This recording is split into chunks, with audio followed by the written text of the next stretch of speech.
Përshëndetje miq, mirë se po na ndiqni këtu në Median Amfora. Në këtë episod të podcastit Diskuto, ne do të diskutojmë mbi një temë fakt mjaft interesante, ato të çmimeve të naftës, që ju miq e keni parë të diskutohet gjithnjë më shumë në debatin publik për shkak të situatës së fundit lidhjen e mesme, mbylljes së ngushtisë së Hormuzit dhe impaktin që kjo ka mbi çmimet e naftës dhe ekonominë globale, dhe sigurisht për të diskutuar për këtë tematikë kaq të rëndësishme, unë kam ftuar ekspertin e ekonomisë Klodian Muço. Klodian, të falenderoj që e bërë pjesë e këtij episodi. Faleminderit juve për ftesën. Kënaqësi që të kemi, dhe në fakt kemi një sër tematika që unë do duhet të diskutonim, duke nisur me të parën që ka të bëjë patjetër me kryefjalën e ditëve të fundit, që janë çmimet e larta të naftës. Unë duhet ta di mendimin tënd, patjetër që ka një impakt nga gjeopolitika, nga mbyllja e ngushtisë së Hormuzit, por nëse do të jepim një arsye çmimeve të larta të naftës në Shqipëri, që nuk po ndodhin vetëm tani, po kanë kohë që ekzistojnë në raporte me vendet e Ballkanit, është taksimi i lartë, është mungesa e konkurrencës, apo është një kombinim i dyve? Faktorët janë disa. Ta nisim nga taksimi, është i lartë apo jo taksimi i naftës në Shqipëri. Edhe kjo ha shumë debat. Sot që ne po flasim për çmimin e naftës, shteti për shumë arsye ka vendosur që një sër taksash ti mbledh pikërisht e nafta, sepse konsiderohet një produkt që ka informalitet ulët, të paktën kështu është perceptimi. Se ka informalitet apo jo, kjo ngelet për tu parë. Një aksion i ditëve të fundit nxjerr në parë që mund të ketë edhe informalitet, po përtej këtij aspekti. Konkretisht, nëse ne të shikojmë si është i përbërë çmimi i naftës në Shqipëri, çmimi i naftës baza është kemi një aksizë, që nuk e ka vetëm Shqipëria, po e ka çdo vend i botës. Shqipëria aktualisht ka 40 lekë për litër aksizë, Italia kishte se pa mundesh që ta shifas fumi nga që ata reduktuan aksizën 44 cent për litër. Kështu që aksiza është në çmimin normal. Po nëse do krahasojmë aksizën edhe me Kosovën apo me Maqedoninë e Veriut, është brenda këtij niveli. Është pjesë e TVSH-s 20%. Po. Kosova pak a shumë e ngjashme. Maqedonia ka TVSH diçka më pak, por për te këtij aspekti TVSH-ja përsëri ngelet që është e çmimi i naftës. Italia ka 22. Kalojmë te pjesa e aspektit të tretë, është taksa e karbonit. Është një taksë e përcaktuar nga Bashkimi Evropian për të reduktuar karbonin, për të reduktuar ndotjen. Duke supozuar që ndot e ul ndotjen. Patjetër që ndot, domethënë konsumi naftës ndot. Ja ka fjalë duke supozuar që taksa aksizës, taksa e karbonit e ul ndotjen.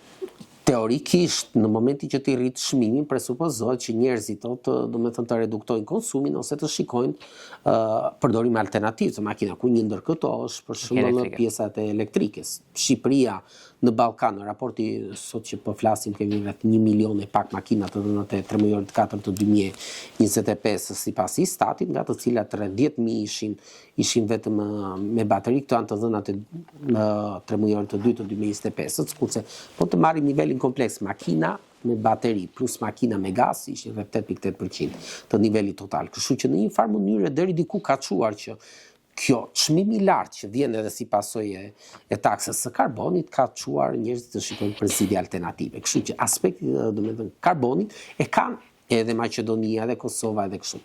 Ajo që ha debat që është diskutuar gjëre gjatë së fundmi është taksa e qarkullimit rrugor, që në një farë mënyrë ti përdor infrastrukturën rrugore, dikush duhet ta paguajë, dhe kjo është 27 lekë për litër, që ka një impakt relativisht të rëndësishëm. Plus pastaj futet TVSH, se TVSH-ja llogaritet të çmimit final, kështu që është e lartë. Nuk e ka as Maqedonia e Veriut, as Kosova këtë taksë direkt të çmimit naftës. Nëse do krahasojmë pasaj Italinë, kemi edhe financime të caktuara të tërmeteve, domethënë të dëmeve të shkarkuara nga tërmeti që në vitet 60. Kështu që çmimi është si pasojë një sër takë, plus pastaj janë taksat e transportit, taksat e shkarkimit në porte të tjera.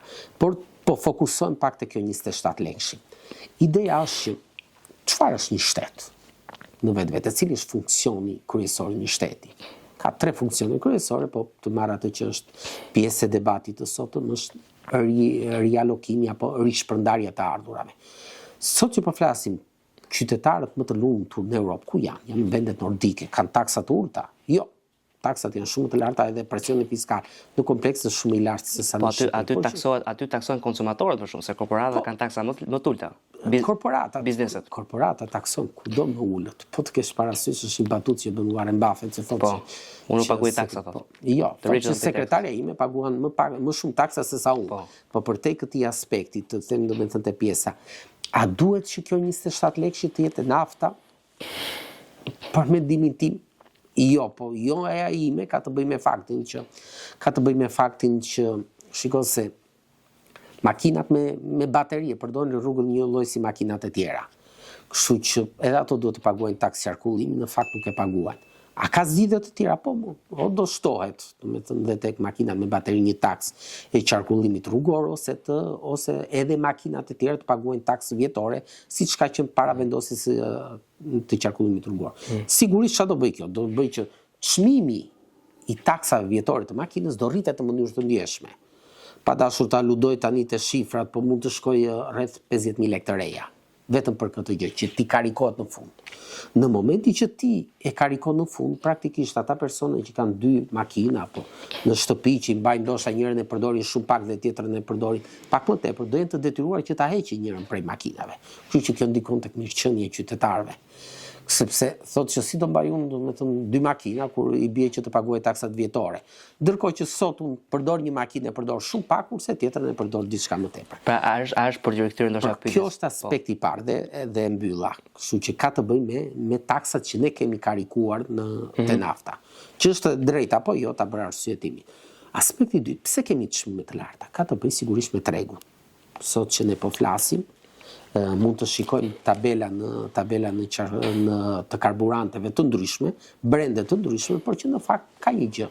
Te çmimi i naftës tregu përcaktohet, domethënë çmimi tregu përcaktohet nga çmimi i shumicës plus çmimi e pakicës që ne e blejmë si qytetar të thjeshtë. Kush e kontrollon shumicën? Ka një përqendrim tregu. Pra faktikisht, edhe pse autoriteti i konkurrencës ka nxjerrë që jo tregu është i lirë, logjika të çon që ka një përqendrim. Qoftë horizontal, qoftë vertikal, pra ka një përqendrim. Qoftë në tregun e shumicës, pra pak tregtar kontrollojnë shumicën e karburanteve, ka një përqendrim qoftë edhe në tregun e pakicës. Pra këta tregtarët që janë në shumicë janë edhe në pakicë. Dhe ka operatorë të saktuar që kontrollojnë mbi 50%, pa dashur domethënë të shkojnë në shifra specifike që pa krijuar debat, po ashtu kontrollojnë edhe pakicën. Kështu që kjo është aspekti i dytë, që këta tregtarë doli deri diku te bordi i fundit të transparencës, që ata nga analizat që bëjnë, domethënë çmimi naftës, cifi përpunuar të bursës Plac, thoshin dje ishte një letër me shkrim dërguar Ministrisë së Financave, Ministrisë së Ekonomisë, thoshin që është 1450 për ton. Një ton ka 1175 deri në 1200 litra naftë. Kështu që po të bëjmë këtë përpjestimin e thjesht, dilte, domethënë çmimi i kostës së blerjes së karburanteve nuk është kaq shumë sa e deklarojnë këta. Ka thonë që të fitosh ku ta di unë 15 deri në 30 lekë për litër është normale. 30 lekë për çdo 1 litër naftë shitur te tregu me pakicë është normale. Kush është ekonomist thotë që teorikisht jo, domethënë 15 deri në 30 lekë janë relativisht shumë. Megjithatë, bordi i transparencës në një farë mënyrë po mundohet që të qartësojë se sa në marzhet e fitimit. Kështu që për mendimin tim, aspekti tjetër ka të bëjë pikërisht me marzhet e fitimit, që kontrollimi, përqendrimi i tregut. Pa dashur ta ludoj edhe më tepër. Kush janë 2 pikat që futet naftë në Shqipëri? Keni menduar ndonjëherë 2 zonat e lira ekonomike? Zonat e lira ekonomike. Ekonomike që derdhet nafta, pra që vjen nafta me shumicë. Po normalisht do të vinë nga portet? Do të vinë nga portet, kështu që ka 2 në Shqipëri. Një është petrolifera në Vlorë, një është Porto Romano në Durrës. Si kanë një emër edhe biemër edhe ata që i kontrollojnë. Aspekti i dytë, po ju them po shkoj më tutje. Kush është? Ka vetëm një broker në Shqipëri që sjell naftë me shumicë. Edhe pjesa që ne naftën e marrim çdo ditë, nuk është e vërtetë. Nafta, domethënë funksionon me çmime future, me kontrata future, që nuk kupton që ti bën një kontratë që dua kohë. Dhe anijet përgjithsisht janë anije 50.000 tonë që vinë. Dhe shkarkoj një herësh. Pra praktikisht shumë tregtar të caktuar, ashtu siç bëjmë ne, njerëzit, qytetarët e thjesht që bëjmë analiza që shiko se do rritet ku ta diun çmimi i sheqerit, i orizit e kështu që po blej ca më tepër ta mbajnë në shtëpi, të njëjtën gjë bëjnë tregtarët e shumicës. Kështu që shumë prej tyre naftën e kanë të stokuar në zonat e lira ekonomike, kanë të stokuar dhe kanë bler shumë më shpejt se sa dhe me shpim të me shpim fiks. Që pa dashur të krijojmë, domethënë, marketing okult, po më vjen në mendje eni në Itali. Kompania kur do plasi lufta në Ukrainë, doli që gazi që konsumoi Italia për shumë muaj me radhë ishte bler paraprakisht dhe ishte i depozituar në portet e Hollandës. Praktikisht ata e kishin bler me një çmim kur gazi ishte shumë i lirë në bursë, por që përfituan nga situata dhe praktikisht e shitën më shtrenjtë. Kështu që në thelb, në vetvete, të gjithë tregtarët apo pjesa dërmuese e tregtarëve të shumicës përfitojnë nga situata. Kështu që kjo është aspekti i dytë. Pa ajo që doja t'i thoja edhe për ta mbyllur për të se ndoshta u zgjatëm shumë, doja të thoja, Shqipëria vuan vetëm nga çmimi i naftës së shtrenjtë, apo Shqipëria vuan ndoshta edhe nga cilësia e naftës. Sepse ka një debat sot në Shqipëri që edhe nafta që ne përdorim nuk është cilësi e mirë. Të shkatron makinën, po. Të shkatron makinën. Dhe të gjithë që kanë makina dhe u jepet mundësia të furnizojnë që makinat me naftë jashtë territorit të Shqipërisë, thonë që e bleva jo vetëm më lirë në disa raste, po që është dhe cilësi më mirë. Dhe kjo është ajo që duhet të shqetësojmë të gjithë. Pra, a ka një kontroll rigoros të cilësisë së naftës sot në Shqipëri? A ekziston vërtet ajo situata e task forces që doli para pak që u përmend shumë shkarazi në mediat që doli në kontroll në ditët e fundit dhe zbuloi që praktikisht pikat të caktuara karburanti nuk jepin kupon tatimor dhe kjo të gjitha kemi provuar. Edhe unë sot që furnizova me naftë, mund desh t'i kërkoj ati shitësit që të lutem mos i jep kuponin tatimor. Po nuk ka kërkove, nuk ta japin. Po është dhe nuk është e lidhur automatikisht. Është pjesë e qytetarëve, pra janë dhe qytetarë që do ta kërkojnë vetë, se këtu njerëzit nuk e kërkojnë. Si duhet ta kërkojnë qytetari? Duhet të jetë kulturë që ajo në momentin që shet ai duhet të jetë i lidhur direkt me kuponin tatimor, që kuponi tatimor të pritet automatikisht. Pastaj qytetarit i duhet apo jo. Por në kushtet kur tregtari kërkon të rrisë marzhin e fitimit, se për atë ka dalë në treg, e ka qytetari ndoshta detyrën që të kërkojë sa ato janë lekët e qytetarit, ai 20% që shkon ke shteti për rrugë, për spitale, për shkolla. Pra duhet punuar dhe me kulturën qytetare. Biseda jonë në fillim, pa filluar emisioni, më thej që jemi profesion financiera, po ke bërë një shkollë të fokusuar të financa. Po të shikosh indeksin e njohurive të financave personale në të popullit të qytetarëve shqiptar në raport me vendet e Bashkimit Evropian apo kontinentit të shteteve të kontinentit evropian apo në nivel botror, Shqipëria renditet ndër të fundit për njohuritë e financave personale. Pra, nuk duhet ne të ndryshojmë kulturën apo do ishte mirë që shqiptarët të kishin më tepër njohuri për financat, por që derisa ma kërkon mua si qytetar që jam me profesion ekonomist që të kërkoj kuponin tatimor të nafta, kjo ka të bëj, le të themi që unë duhet ta bëj. Po në qoftë se unë do t'ja kërkoj një profesor, një historiani, një mësuesi, një qytetari të thjeshtë që duhet të kërkoj kuponin tatimor tek në momenti që blen naftën, ai thot kam kaq shumë halle, probleme, punë, sa nuk kam kohë që të rritë të pres t'i kërkoj ati, s'kam ndoshta as nerva që unë t'i kërkoj kështu. Dhe kjo është aspekti tjetër. Pra duhet, a ka një kontroll real, a i japin vërtet, se te task forca e fundit thoshin që jo. A kishte punëtor në të zezë, u deklarua te kjo task forca e fundit jo. Unë nuk jam në gjendje të them që është i vërtet dhe sa është i përhapur ky fenomen. Thjesht një deklarat në media dhe nuk e di sa kjo deklarat është e vërtet sepse nuk është se u zgjat shumë. Kështu që është te çmimi i naftës finale duhet të kemi parasysh edhe këto aspekte. Në fakt the shumë gjëra me një pjesë të cilave unë bie dakord, me disa në fakt nuk bie dakord. Megjithatë dua të merrem me pjesën e kontrolleve, sepse përmendëm me shumë të drejtë që nuk ka nevojë për kontrolle vetëm tek çmimet, por ka nevojë edhe për kontrolle tek pjesa e cilësisë. Unë për shembull, tek pjesa e cilësisë jam absolutisht dakord. Pra ne do të kemi ente rregullatorë që funksionojnë, që kontrollojnë cilësinë e naftës. Rregullatorë kemi, por që nuk funksionojnë. Ideja është të funksionojnë, të jenë funksionale dhe ta bëjnë punën e tyre. Nuk e dim, domethënë ky është aludim.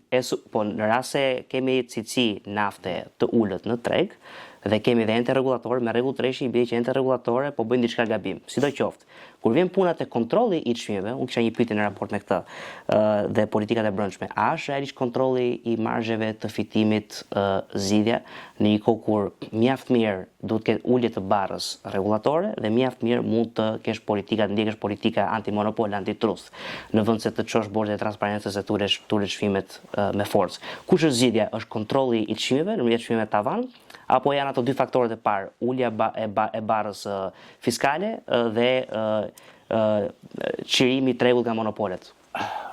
Të ngelemi te kjo fundi ne të dy jemi ekonomistë dhe kemi mësuar që në ditët e para të fillimit të shkollës për ekonomi në universitet, që në vitin e parë studentëve u mësohet konkurenca. Sigurisht. Tregu konkurencial. Në momenti që ka treg konkurencial, nuk ka nevojë për ndërhyrje të shtetit në ekonomi. Dhe kemi shkollat e mendimit ekonomik që një pjesë e tyre i mësojnë pikërisht këtij fakti që tregu është vetë rregullues, mainstreami, shkolla mendimit ekonomik mainstream që është më dominante të ditës së sotme pikërisht këtë të tregon që ti nuk ke nevojë që të ndërrish, shteti duhet të jetë monitorues dhe të rregullojë, të përcaktojë rregullat e lojës. Nuk ka nevojë që të ndërhyjë në ekonomi sepse tregu autorregullohet. Kështu që kjo normalisht do ishte zgjidhja më e mirë. Që ti ta lësh tregun të lirë. A kemi treg konkurencial dhe unë mos gabojmë kështu nisa debatin që alu dohet që nuk ka një treg konkurencial, po unë nuk jam në gjendje, unë jam thjesht një studius, unë nuk merrem, nuk jam një ekspert i naftës, apo nuk jam një ekspert, le të themi, i autoritetit konkurencës, që thotë që jo, ne kemi bërë një analizë të autoritetit konkurencës dhe nuk kemi zbuluar, do me thënë tregu për ne është konkurencial. Tani unë, do me thënë si qytetar, duhet që të besoj autoritetin e konkurencës me gjithë rezervat e mia, që nuk ka përqendrim tregu. Dhe kjo është mëse evidente. Tani të kthehemi te pjesa e parë e pyetjes, sa duhet që a ka një karikim fiskal relativisht të lartë të çmimit naftës? Po. A duhet që mund të hiqet një pjesë e këtij kariko fiskale? Po. Mund të ishte një zgjedhje shumë e mirë dhe përmendëm taksën e qarkullimit rrugor. Por megjithatë duhet të kesh parasysh shteti në vetvete bazohet, do të thënë, duhet të rishpërndajë mirë të ardhurat. Këtë bën çdo shtet, që gjeneron disa të ardhur dhe këto i rishpërndan. Që ajo taks, që ato të ardhura për mbajtjen e infrastrukturës rrugore do pagohen diku, kjo është më se evidente. Tani, hajtë diskutojmë që kush është rruga më mirë, është që ta paguajmë te çmimi i naftës çdo ditë, apo ta paguajmë një herë në vit te taksat që paguajnë qytetarët, te taksat vjetore. Ose mos të paguhet fare në rast se vitet, se domethënë Shqipëria është dhe një eksperiment me një kompleksitet të shtuar për shkak të keq menaxhimit të parasë publike. Kjo pasaj futet në një aspekt tjetër. Një ndër masat e marra nga qeveria që u përmend ditët e fundit është vendosur të që ulja e aksizës në qoftë se çmimi i naftës kalon tavanin 220 lekë për litër, do ulet aksiza me përqindje 20%, pra 1/5 e saj. Italia bëri një ulje të aksizës me 40% të saj, të paktën për 20 ditë derisa të rregullohet situata. Kështu që morën masa konkrete të ndryshme dhe në debatin e shumtë që ka karakterizuar, le të themi, në media në tërë këto ditë është pjesa që a duhet të shtrëngojë rrypin qeveria të arkëtojë më pak sepse qytetarët kanë nevojë. Kjo është një ide. Nëse secili nga ne në momenti që shikon që çmimet rriten, çfarë bëjmë neve?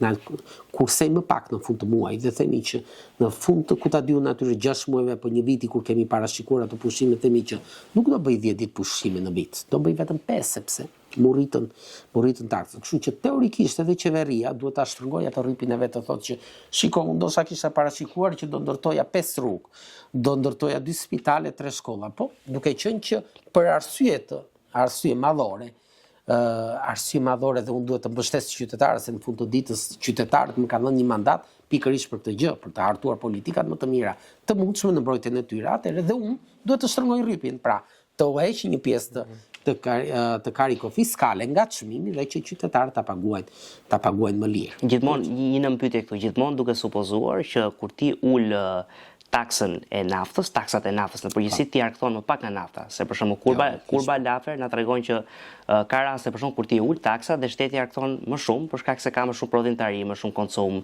Pra baza fiskale zjerohet edhe pse ke taksa më të ulta për njerëzit. Vlen kjo ke nafta?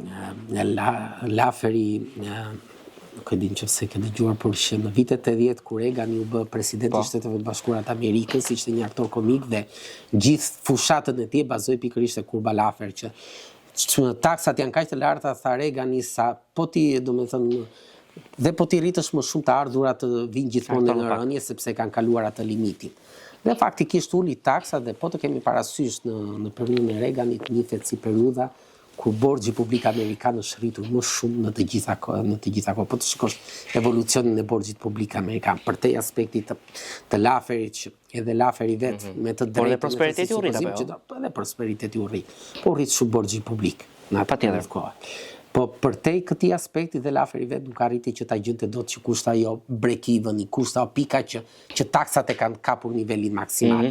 Dhe e karakterizuar pastaj në shtete të ndryshme është relativisht e vështirë që ti të kuptosh që ku e kemi kapur maksimumin. Po për të konkluduar, doja të thoja po, kemi një presion të lartë fiskal të çmimit naftës, sa mund të ulet po. Por që gjithmonë si ekonomist, që nuk më intereson në fund të ditës si ekonomist me këndvështrim të djathtë tregun e të tjerë, tregu i lirë, shteti vogël e të tjerë, të dominoj, le të themi, të dominoj sipërmarrja, do thoja që shteti në vetvete taksat diku do i marri, sepse i duhen për të paguar shërbimet e veta. Kështu që në një formë apo në një tjetër do marrin. Ajo që do doja që vërtet të kishim një ndërhyrje, të shikonim, a ka konkurrencë të lirë në këtë treg? Po apo jo? A mund shteti të ndërhyjë për të rritur konkurrencën? Për mendimin tim po. A ka cilësi të mirë nafta përveç se të çmimit? Po apo jo? A kemi mundësi që ta rregullojmë këtë sistem? Po apo jo? A ka abuzime nga tregtarët? Dhe ta përmenda, mos gabojmë pak më parë. Kur të nisa të, domethënë, bisedët e zonat e lira ekonomike dhe si përcaktohet çmimi, domethënë që të përmenda rastin e kompanisë italiane me gazin, doja të tregoja pikërisht këtë gjë që tregtarët abuzojnë dhe përfitojnë nga situata. Për tregtarët është një mundësi art kjo gjë. Pastaj efektet, ekonomia nuk është matematik. Domethënë ekonomia në fund të ditës është një shkencë sociale deri diku dhe themi që në momenti që ti ul taksat a do rritet konsumi, ngelet për tu parë. Në momenti që ti ul taksat, a do ulet çmimi i naftës, edhe kjo ngelet për tu parë. Më është dashur në një moment të caktuar kur në 2021-shin një prej partive opozitare nuk kërkonte me insistim që të ulej TVSH-ja e ushqimeve. Dhe si ekonomist, për të parë domethënë që çfarë efekti mu desh që të domethënë humba disa orë një ditë dhe fillova që të shikoja çfarë kishte ndodhur në vende të tjera të botës. Dhe pashim, e njëjta politikë ishte ndjekur në Francë, kishin reduktuar TVSH-n tek restorantet. Çmimet në fazën e parë ranë me 1% të caktuar, mbas 3 muaj çmimet u rritën. E njëjta gjë kishte ndodhur në Finland, kishin hequr TVSH-n te parukerit. Çmimet mbas 4 muajsh ishin rritur shumë më parë se sa para reduktimit të TVSH-s. TVSH-ja është hequr në sistemin arsimor shqiptar dhe atëherë u deklarua që u hoq me idenë që të uleshin kostot, në të vërtetë operatorët në sistemin arsimor deklaruan që do rritim cilësinë arsimit. Sepse ka një gjë që është bërë këtij vendi, domethënë më keq në këto dekadat e fundit, në 2-3 dekadat e fundit të sistemi arsimor. Me thënë, nëse ka një, le të themi, një sektor që nuk është termi sakt sektor, që është shkatruar totalisht, më beso dhe këtë ta them me bindje, është sistemi arsimor shqiptar. Me thënë, ta kanë shkatruar të ardhmen e këtij vendi. Ne edhe është patjetër për që TVSH-ja nuk ka pas efekt. Kemi reduktuar TVSH-n në sistemin, në sektorin e turizmit, me idenë që do uleshin çmimet. Përsëri pati një efekt të kundërt, çmimet u rritën. Kështu që më beso dhe po e mbyll me këtë pjesë që edhe po të heqim atë, të reduktojmë barrën fiskale te karburantet, jo domosdoshmërisht, do kthehet në një ulje të çmimeve po aq sa ulet barra fiskale. Kjo sepse për mendimin tim ka një përqendrim të tregut, qoftë në shumicë, qoftë në pakicë. Pra tregtarët do abuzojnë gjithmonë. Këto shembuj që ti dhe janë shumë interesant në fakt, sepse siç e përmendet ti, teoria është që kur ti ul barrën fiskale ulen edhe çmimet, edhe ndoshta mund të edhe të supozohet që kur ti ul barrën fiskale janë arritur çmimet, por nëse nuk e ul barrën fiskale ose dhe arrit çmimet do rriten edhe më shumë. Pra ndonjëherë mund të bëhet edhe krahasimi të rriten çmimet pak apo të rriten çmimet shumë. Megjithatë ajo është temë për bisedë tjetër. Nga ana tjetër, përpara se të kaloj ke pyetja që kam në radhë, më bëri përshtypje ideja e tregut kompetitiv, sepse të pak nga leximi im gjithmonë supozohet që tregu lirë është i barabartë me tregu kompetitiv. Por në fakt, pak nësi e shoh unë dhe dua ta di dhe mendimin tënd shkurtimisht, tregu lirë në fakt është i kundërt nga tregu kompetitiv, se tregu lirë do të thotë që biznesmenët futen në treg, ata kërkojnë normalisht të fitojnë në treg dhe fitimi, domethënë vija logjike e të fituarit në treg e dominuarit tregut është monopoli. Ndërkohë që kur tregun ti do ta bësh kompetitiv, do fuzësh shtetin në lojë që të ndaj monopolit, të ndaj trustet. Kur kemi treg të lirë, treg konkurencial, çmimin e përcakton tregu, nuk e përcakton operatori që operon në treg. Kështu që kjo është pse e vërtet pra, por tregu konkurencial krijohet me ndërhyrjen e shtetit dhe kjo e bën tregun jo të lirë. Apo jo, tregu, shiko, termi të ndajmë domethënë treg i lirë, kur flasim treg i lirë, pra që hyrje dhe dalje operatorëve në treg, pra mos ketë barriera në hyrje apo barriera në dalje. Që sigurisht në investimet të caktuara kjo normalisht ka kosto, dhe është kosto që është barriera. Por që kur flasim për treg kompetitiv, shteti duhet të ndërhyjë që të ndaloj krijimin e përqendrimin e tregit. Po nuk është treg i lirë ai pra kur themi treg kompetitiv ai nuk është treg i lirë se po ndërhyj shteti. Jo, shteti nuk ndërhyj, shteti përcakton rregullat e lojës. Shteti të thotë që ti që ke përqendruar, ke përqendrimin në shumicë, ti nuk mund të kesh dhe përqendrimin pakicë. Hiq dorë brenda një kohe të caktuar nga shumica apo nga pakica, apo redukto kuotat e tregut. Po të kemi parasysh, domethënë me që përmendim të naftën, kush është njohur si sipërmarrësi më i miri të gjitha kohëve në tregun e naftës në botë? Domethënë një ndër familjet më të mëdha, më të pasura të botës në vitet 1900, kush ka qenë? Domethënë dhe te cili treg ka qenë? Do të keqen Shtetet e Bashkuara të Amerikës. Në Shtetet e Bashkuara të Amerikës ka qenë një kompani që kontrollonte një pjesë të mirë të tregut. Dhe në 1913-ën, kësaj kompanie pa dashur përmendim emra dhe këtij sipërmarrësi, kësaj familje të madhe që vazhdon dhe sot që të ketë një rol të rëndësishëm në ekonominë amerikane për jo vetëm, i është kërkuar që të mos kishte këtë përqendrim. Dhe ai u desh që kompaninë e tij ta ndante në disa copa. A u zgjidh problemi i përqendrimit? Jo, sepse ai mori kuotat e secila kompani. Jam shumë dakord me idenë e ndarjes së monopoleve dhe politikave antitrust, që janë ndjekur edhe nga të majtë dhe nga të djathtë, kryesisht nga të majtë, po edhe nga të djathtë. Ai çfarë dua të them është që në momentin kur ti hyn si shtet për të garantuar, jo për të garantuar rregullat, po për të ndarë biznese, pra për shembull për të bllokuar mergin e një kompanie me një kompani tjetër, aty ka vdekur tregu lirë.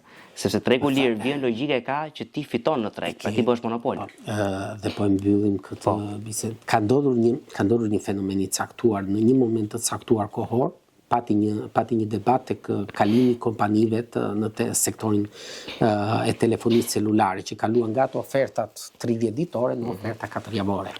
Dhe praktikisht nga 12 pagesa që bëheshin brenda një viti, qytetarë bën 13 pagesa.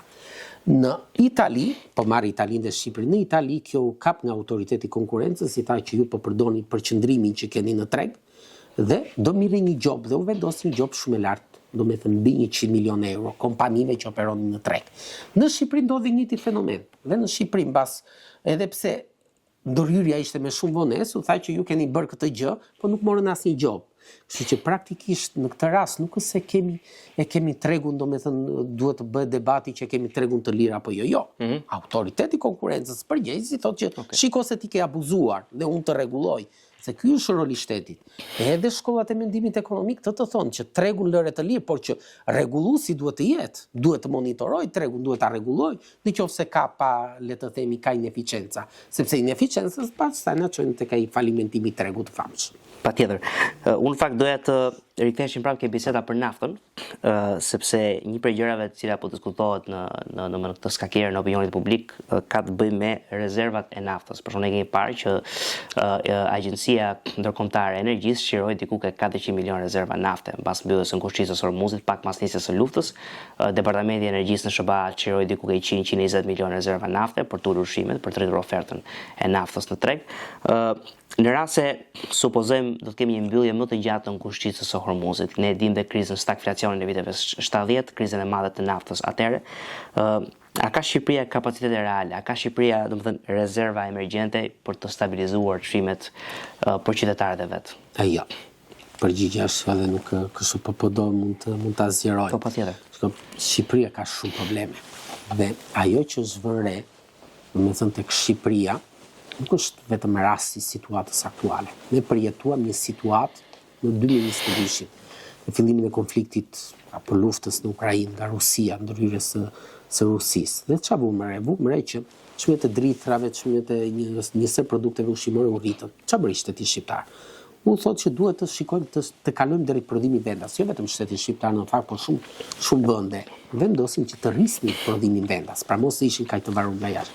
Çfarë ndodhi në momentin që çmimet në bursë u stabilizuan, ai gruri që qytetarët shqiptar vendosën ta mbyllin, pra domethënë dëgjuan sugjerimin, morën në konsiderat sugjerimin e qeverisë, u ngelin dorë sepse çmimet e rënda shteti nuk u doli më për zot. Pra praktikisht koha ka treguar që sipërmarrësit shqiptar janë në thojza shumë spartane, apo shumë në mëshirë të fatit, sepse nuk ka një mbështetje nga në qeverisë. Tani në momentin kur ndodhi ai konflikti në pak ditë që Shtetet e Bashkuara të Amerikës sulmuan Iranin ato pikat të pasurimit të uraniumit, nëse ke parasysh vera kaluar, po, qershor të vitit kaluar. Midnight Hammer operacioni. Pati një rritje të lehtë të çmimeve të naftës Brent. Por që supozohet që në momentin që ti ke një ndërhyrje, automatikisht kjo do përkthehet në një rritje të çmimeve. Dhe u vur edhe në qershor. Dhe e kuptuam pak a shumë që ajo ndërhyrje nuk do ishte aq e izoluar. Pra Shtetet e Bashkuara të Amerikës e kishin përmendur disa herë një sulm të mundshëm në Iran për arsye të përqendrimit, pa u dashur të futemi te gjeopolitika tani, por që kjo është një situatë. Çka ka bërë shteti shqiptar apo dhe një pjesë e shteteve të tjera? Asnjë mas konkrete. Konkretisht Shqipëria ka pas rafineri nafte. Çfarë është bërë me rafineritë e naftës, si quhen për skrap? Shqipëria është një prodhues kryesor i nxjerrjes së naftës, si sigurisht cilësia e naftës nxjerrë në Shqipëri nuk është shumë cilësore, është naftë e rëndë, po a mund të rafinohet? Po, në një periudhë të artë kohore, Shqipëria arriti të prodhonte naftën të dy në vend. Pra, ja që domethënë ne kemi mundësinë, kemi rezerva nafte, kemi mundësinë që dhe ta rafinonim. Që rafineria tonë, edhe pse teknologji shumë e vjetër, arriti të prodhonte të dy. Pra, çfarë bëm neve? E quajmë për skrap. Çfarë bëhet me naftën që nxjerrim sot në vendi tonë? Këto taksa që vlen nga nafta nuk shkojnë dot për të ribërë rafinerit? Është një opsion nga këmbështrimi ekonomik, domethënë më tepër për kuriozitet, për dashur të studioj si funksionojnë rafinerit. Koha ka treguar që ajo rafineri të ndërtosh një rafineri sot që të jetë eficiente, duhet të kesh kapacitete prodhimi shumë të larta se sa nafta e nxjerr sot në Shqipëri. Kështu që ajo zgjidhja kush mund të jetë një zgjidhje optimale, mund të jetë që nafta që nxirret në Shqipëri sot, shteti ta optimizoj, ta menaxhoj mirë dhe pastaj t'ia çojë, domethënë ta çojë në një rafineri në Europë, pra shteti të bëhet në momente të caktuara, të bëhet le të themi një aktor tek rafinimi, dhe përsëri kjo do bënte të mundur që neve mos të përfitonim, mos të blinim naftën siç e përcakton çmimi i bursës place të tjera, ku ta dimë që sot ishte 1450 për ton, por që të përfitonim një çmim shumë të ulët se sa ka. E bën dot shteti këtë, duke parë për shembull në Venezuelë kemi parë që shteti ka shtetzuar industrinë e nxjerrjes së naftës dhe Venezuela nuk nxjerr dot më naftë, pavarësisht se ka rezervat më të mëdha të naftës. Pra, teorikisht shteti e bën si funksion, praktikisht edhe në vendet demokratike, po edhe në vendet korruptuara si ne. A e prish punë shteti kur futet tek nxjerrja e naftës, apo i duhet apo rregullon punën? Shiko, koha ka treguar që në Shqipëri nafta shqiptare, Shqipëri 2004, që do të thënë pa dashur të heqim gjitha këto ngjyrimet politike që kanë ndryshuar disa kryeministra dhe disa qeveri, koha ka treguar që nuk është zgjidhur asnjëherë problemi dhe jemi në një situatë sot që kemi akoma që operator të caktuar në treku më i fundit është që Shqipëria humbi një gjyq në arbitrazh. Bankerse. Humbi një gjyq në arbitrazh rreth $13 milion, që në fakt kompania që hodhi që kërkoi në arbitrazh këtë gjyq i kishte shtetit shqiptar rreth $40 milion detyrime, por që në fakt çka ka ndodhur tani që kompania deklaroi falimentin, le të themi kreditin që i ka detyrim shteti shqiptar 13 milion, ka shitur një kompani konsulence dhe shteti shqiptar do të jetë i detyruar që t'i kthej kësaj kompanie mbrapsht.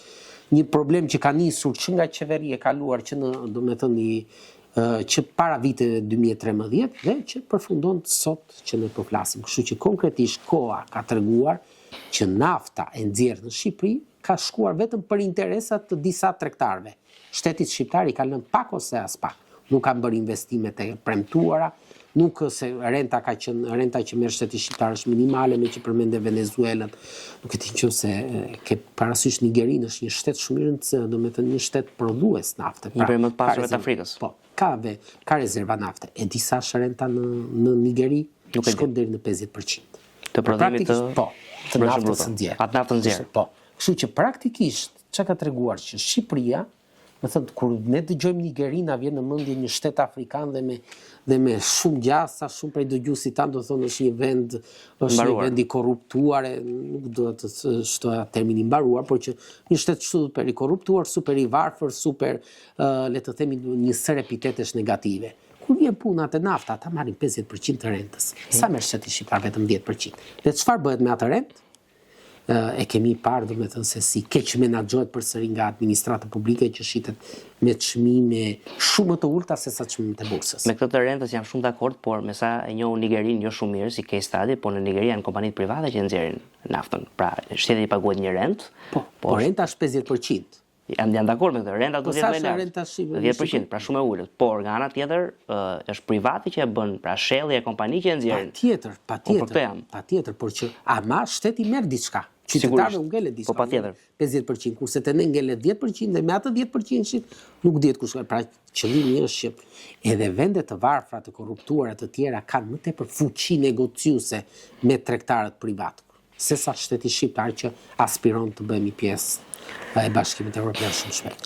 Do doja në fakt të ndronim pak bisedë nga ekonomia e lidhur me naftën tek situata ekonomike në përgjithësi në vend, sepse të paktën kur flasim për diskurin publik dhe politik në raport me ekonominë, dëgohet gjithmonë një gjë, për shembull, nëse je parti në opozitë, thua që ekonomia është bërnut, njerëzit po ndajnë, dëgjova një funksionar të opozitës aktuale që tha në mënyrë qesharake në një media që njerëzit tani po ndajnë kafen, pra ulen dy persona ndajnë një kafe, që është absurditet total dhe hiperbolizim total, por arsyeja pse e sjell si shembull është për të bërë dy pyetje. E para njëherë, sa impaktohet realiteti ekonomik i qytetarëve nga propaganda politike, dhe dyta, si ka ecur ekonomia shqiptare, një pyetje shumë e përgjithshme, sepse të paktën ajo që ne shohim është që pagat janë rritur, paga mesatare është ka ardhur në rritje, turizmi është rritur, foreign direct investments FDI është rritur, kjo ka të bëjë me vlerët e real estate që në fakt zoti janë fare FDI, po tem tjetër, dua dhe mendimin tënd për këtë pjesë,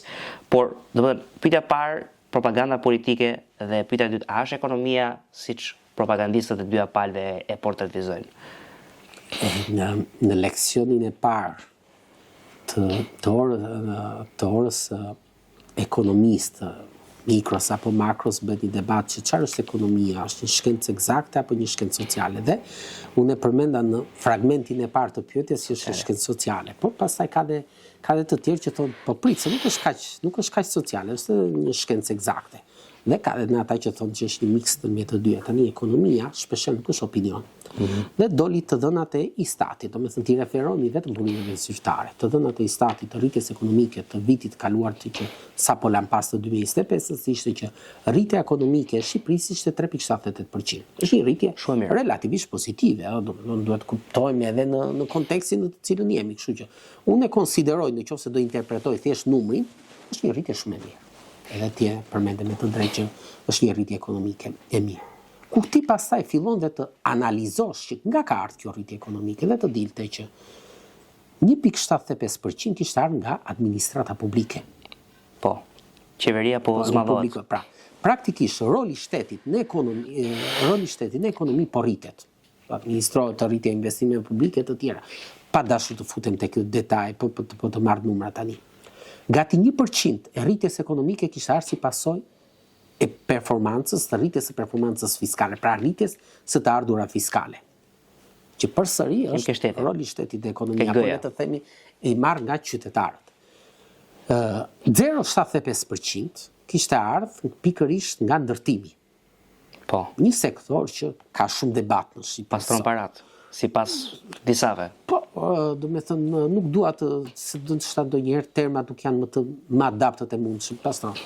Është një sektor që ka pas një rritje shumë të shpejtë në tregun shqiptar, një rritje dyshifrore në vitet e fundit, që ne qytetarët e thjesht themi që jemi në paga këtu, a jemi në gjendje që ta blejmë pagat që ne përfitojmë një shtëpi në Tiranë apo në Durrës, nuk po flas në zonat elitare, sepse edhe në Milano nuk shkoj do të blej një shtëpi, edhe pse jam supozoj që do jem një sipërmarrës italian dhe do dua që të vete të blej një shtëpi në qendër të Milanës, në zonën historike, jo, sepse çmimet shkojnë 20.000 apo 25.000 euro për metër katror. Apo në qoftë se unë jetoj në Monte Carlo, jam përsëri një sipërmarrës, çmimet për metër katror në disa raste kalojnë nga 25.000 deri në 100.000 euro për metër katror. Për shkak të pagave më të larta atje. Po pagat më të larta në Zvicër një muhabet, por që thelbi është, unë kam të drejtë, do me thënë, si qytetar apo ti si qytetar që presupozohet që kemi rroga mbi mesatare të kemi një shtëpi në pronësi, sa vite na duhet për ta blerë këtë shtëpi në pronësi. Sot që ne po flasim, do me thënë, shtëpit në Tiranë janë mbi 1.400 euro për metër katror. Mesatarja të zona, jo të zona e vjever, po flas, do me thënë, mesatarja. Dhe shumë flasim për apartamente të reja. Që ti në fakt blen 100 metër katror, për në të vërtet, paguan 100 metër katror, për në të vërtet me rreth 85% janë hapësirat përbashkëta, që është një abuzim tjetër që është rast tipik shqiptar. Pra praktikisht kjo 1.400 apo po do ta lëm dhe 1.000 për të arsyetuar më thjesht, është, do me thënë, shkon nga 1.000 në 1.000 e ca. Thelbi një pyetje që kam për pjesën e çmimeve, në momentin kur po. Dhe po e mbyll shumë shpejt. Pastaj kjo blerja nuk është vetëm problemi që ti mbarove punë me shtëpinë, ti duhet ta mobilosh.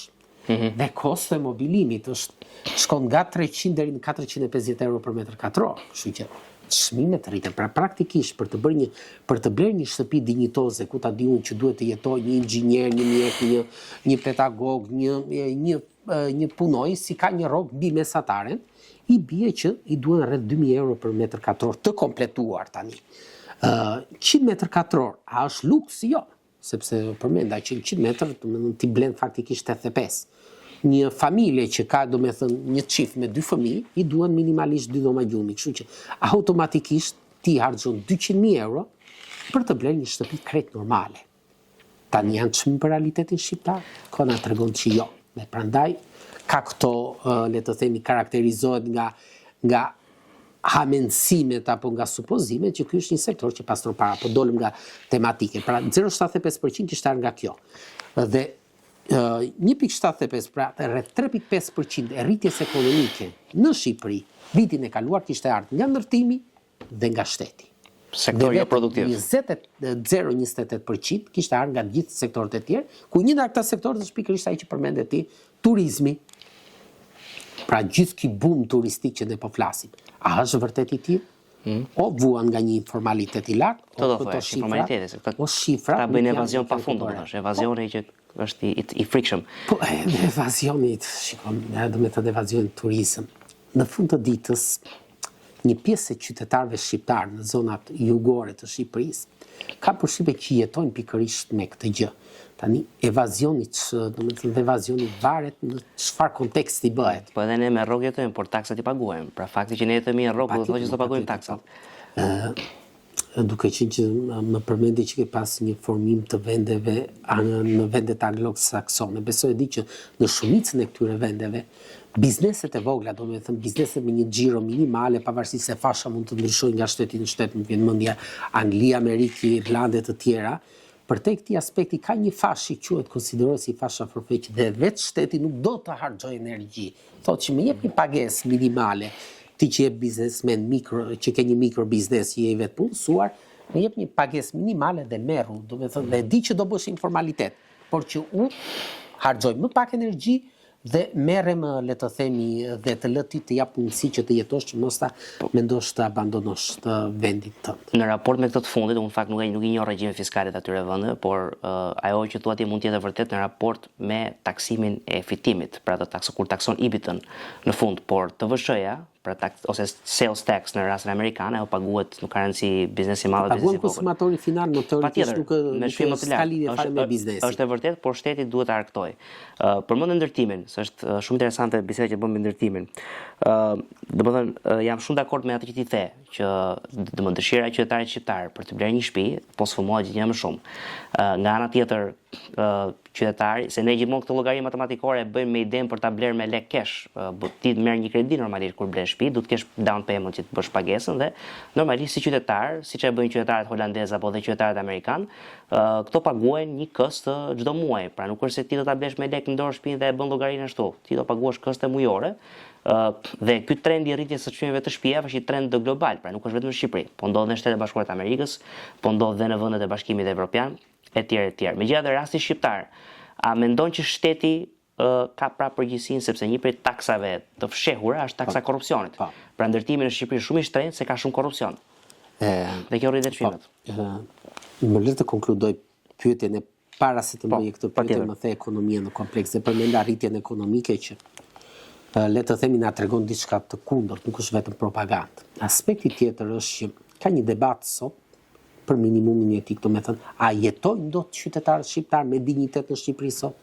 Dhe pa dashur të futem tek debati politik, do të thënë thjesht për të analizuar kontekstin, më vjen në mendje diçka që Banka Botërore sot të thotë që ti të konsiderosh, do të thënë konsiderohet në varfëri relative të gjithë ata persona që marrin më pak se $6.8 në ditë.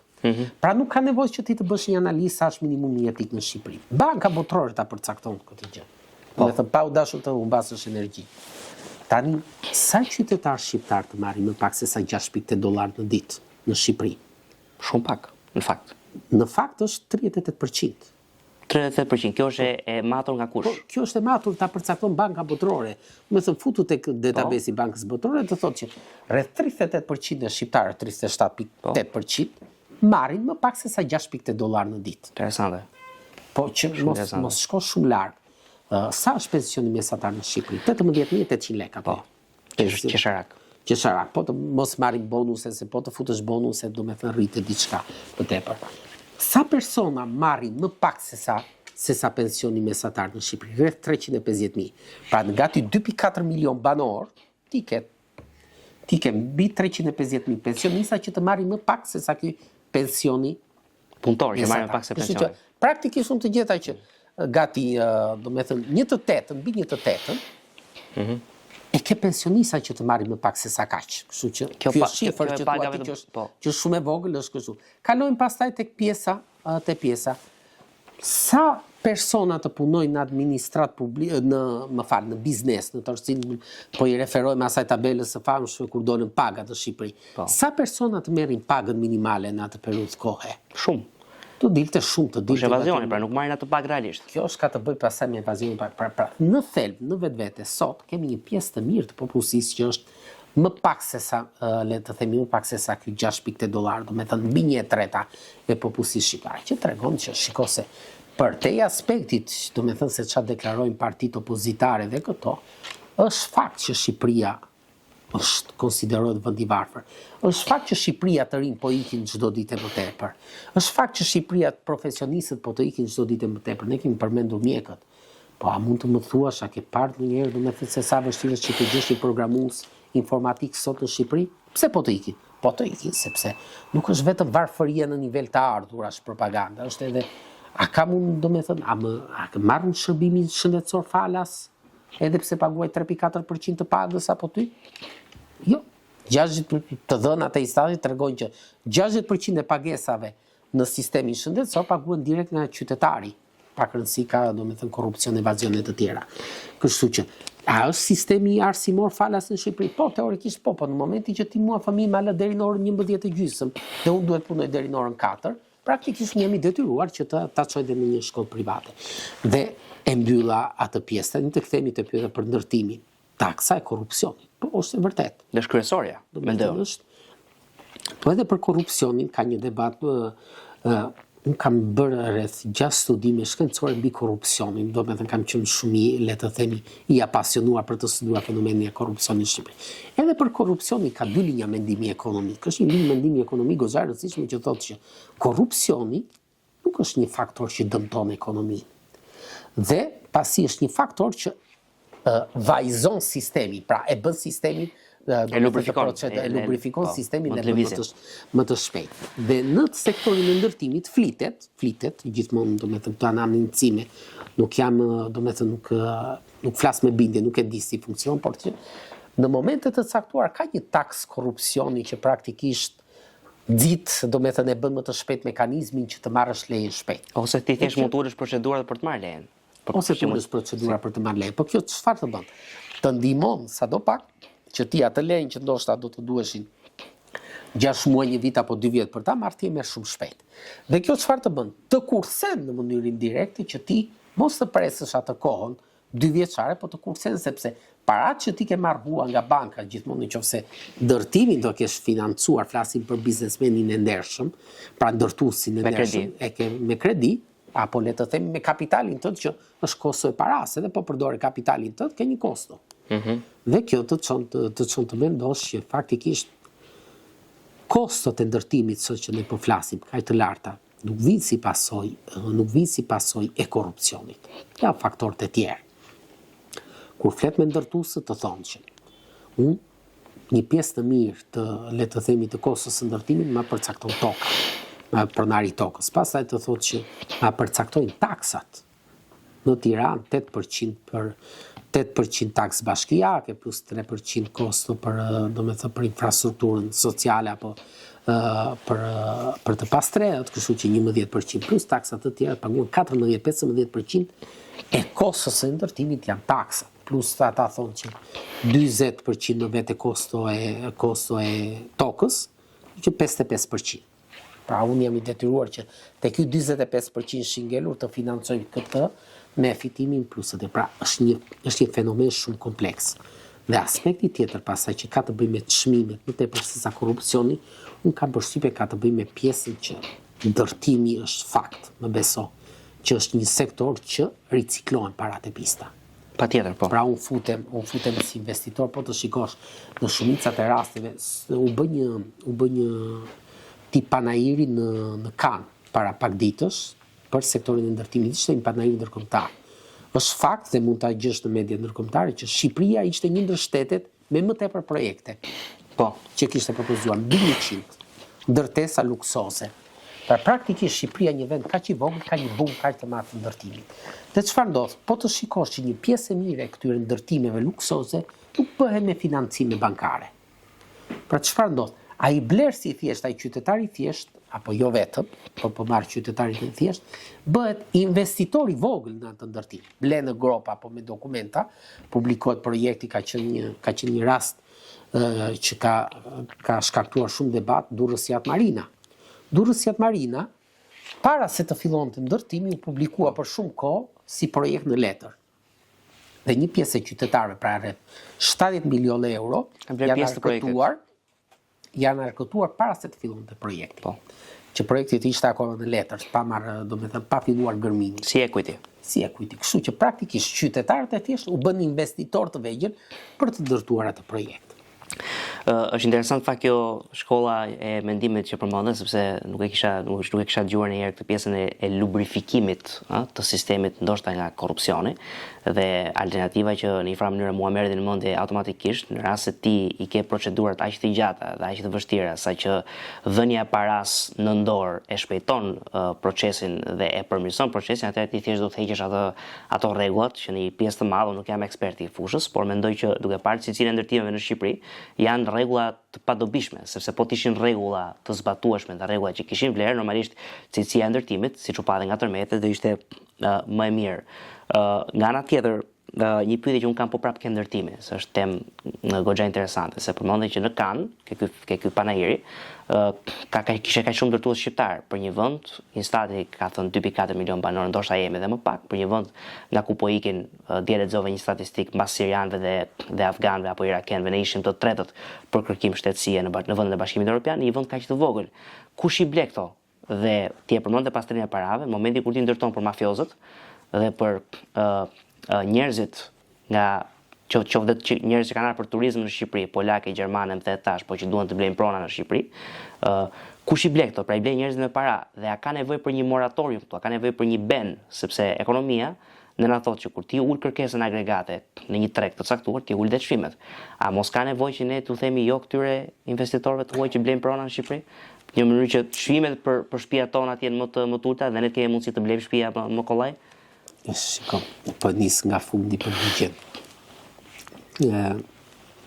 Po të shikosh bilancet e Bashkisë Tiranë, të bilancin, do të thënë të ardhurat, pra si financohet Bashkia Tiranë, shikojnë që në vitin e kaluar, rreth 60% e të ardhurat vinte pikërisht nga sektori i ndërtimit. Përkundër vitin e kaluar kishte pas një rënje goxha të ardhura nga ky sektor. Në momentin që ti bë atë moratoriumin, po nis nga fundi, në momentin që ti bë moratoriumin dhe ti bllokon ndërtimet për shumë bashki të Shqipërisë kalojnë në faliment. Jo ndërtimet, shitjet e pronave, se ndërtimet janë dakord, por shitjet. Nëse bllokon shitjet përsëri këto bashki, për të huajt këto bashki kalojnë në faliment.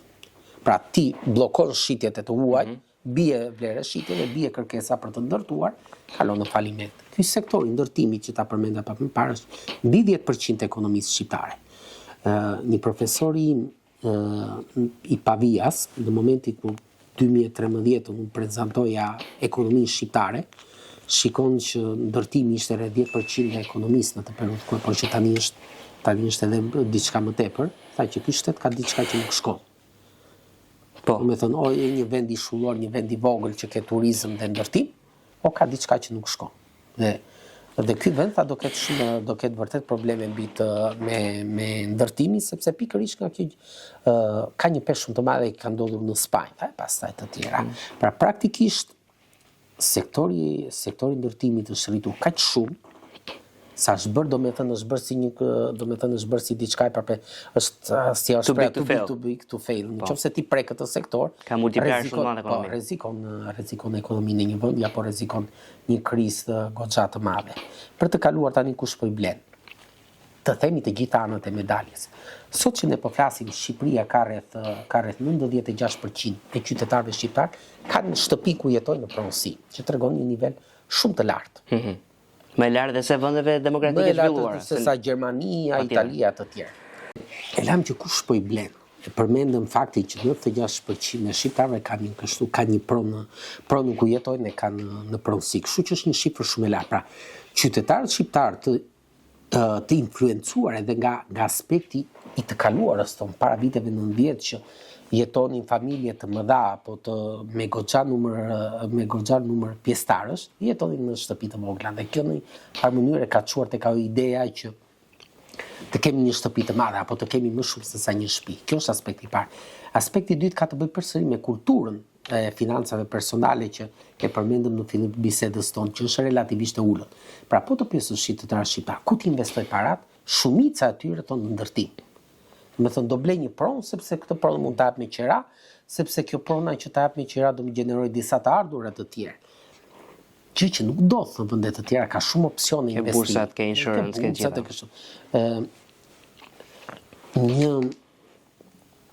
U bëj shpesh pyetje studentëve që supozojmë që kam një shtëpi që vlen, do me thënë sot në Tiranë 200.000 euro. E sa duhet ta jap me qira, dhe ata më thonë që 500 euro është një qira shumë e mirë. Dhe u them, po të pjestojmë këtë 500 euro në muaj, që në fakt i bie 6.000 euro në vit.